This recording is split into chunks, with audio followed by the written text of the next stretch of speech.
অত্যন্ত সচেতনভাবে এবং অত্যন্ত সতর্কতার সঙ্গে আমরা বাংলাদেশি জাতীয়তাবাদকে মূর্তমান করার জন্য স্পষ্ট করে বলেছি, সবার আগে বাংলাদেশ। যাদের মোহ রয়ে গিয়েছে দিল্লির প্রতি, যাদের মোহ রয়ে গিয়েছে পিন্ডির প্রতি, আমরা সবার আগে বাংলাদেশের স্লোগান দিয়ে সেই মোহগ্রস্তদেরকে ঘুম ভাঙাতে চাই।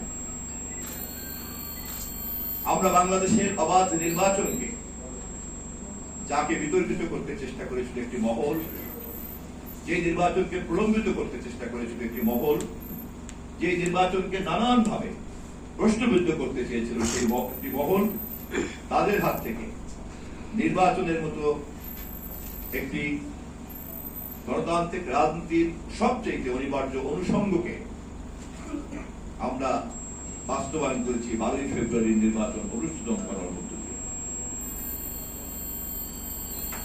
2/3 সংখ্যাগরিষ্ঠতা নিয়ে আমরা গত 12ই মার্চ জাতীয় সংসদ ত্রয়োদশ জাতীয় সংসদের যাত্রা শুরু করেছি।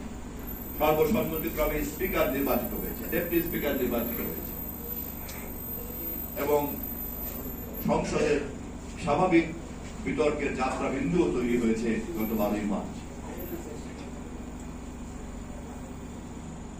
1991 দেশনেত্রী বেগম খালেদা জিয়ার নেতৃত্বে যেভাবে সংসদীয় রাজনীতি নতুন করে প্রাণ ফিরে পেয়েছিল, যা পরবর্তীতে স্বৈরাচারী এরশাদ ছিনতাই করে নিয়ে গিয়েছিল,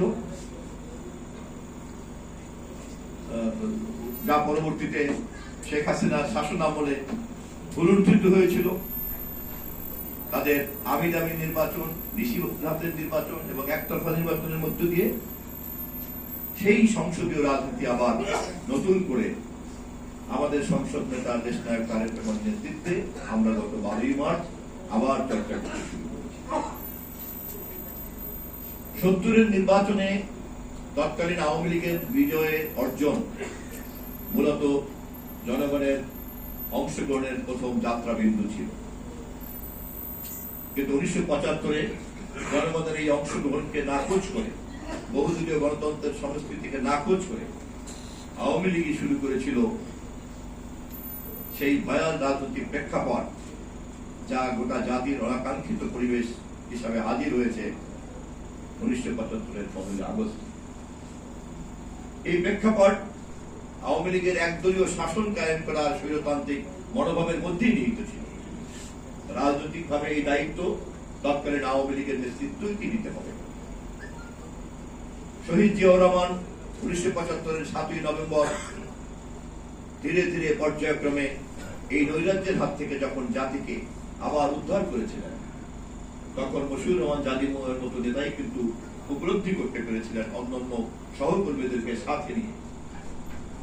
শহীদ জিয়াউর রহমানের জনপ্রিয়তাকে ঘিরে বাংলাদেশের যে জাতীয় ঐক্যমত তৈরি হয়েছিল, তখন সেই ধারাবাহিকতাতেই যদি বহুদলীয় গণতান্ত্রিক রাজনীতির আবার এক নতুন যাত্রা তৈরি করা যায়, তাহলেই কেবলমাত্র জাতি তার হারানো পথ থেকে সঠিক পথে আবার দাঁড়াতে পারবে। এবং অত্যন্ত সঠিকভাবে এই কাজটি হয়েছিল বলেই কিন্তু আওয়ামী লীগ দ্বিতীয়বার জন্ম নিয়েছিল এবং সংসদে আসাদুজ্জামান সাহেবকে বিরোধী দলীয় নেতা তৈরি করে তারা সংসদীয় রাজনীতিতে আবার ফিরে এসেছিল। মশিউর রহমান সহ তৎকালীন সময়কার সহকর্মীদেরকে নিয়ে শহীদ জিয়াউর রহমানের গোটা জাতিকে সঠিক পথে ফিরিয়ে আনার সেই ধারাবাহিকতাতেই দেশ চলছিল। মাঝখানের ঘটনা আপনারা সবাই জানেন। বাংলাদেশের ইতিহাসে দ্বাদশ সংশোধনীর মতো সবচেয়ে গ্রহণযোগ্য সংসদীয় কার্যক্রম ইতিহাস খুঁজলে কিন্তু আর পাওয়া যাবে না। একমাত্র বেগম খালেদা জিয়ার নেতৃত্বে জাতীয় সংসদে একটি সংশোধনী, দ্বাদশ সংশোধনীর মধ্য দিয়ে যে সংসদীয় রাজনীতি নতুন করে যাত্রা শুরু করেছিল এবং সেখানে সর্বসম্মতিক্রমে এই যাত্রা আমরা শুরু করেছি, যা এখনো বহাল আছে, যাকে আমরা ধরে রাখতে চাই। এবং বহুদলীয় রাজনীতি, গণতান্ত্রিক রাজনীতি, সংসদীয় রাজনীতির মধ্যে যে বহু মত, বহু চিন্তার শান্তিপূর্ণ সহ অবস্থান এবং গণতান্ত্রিক সুস্থ প্রতিযোগিতা, এই সবটা মিলিয়ে একটি গণতান্ত্রিক সংস্কৃতি।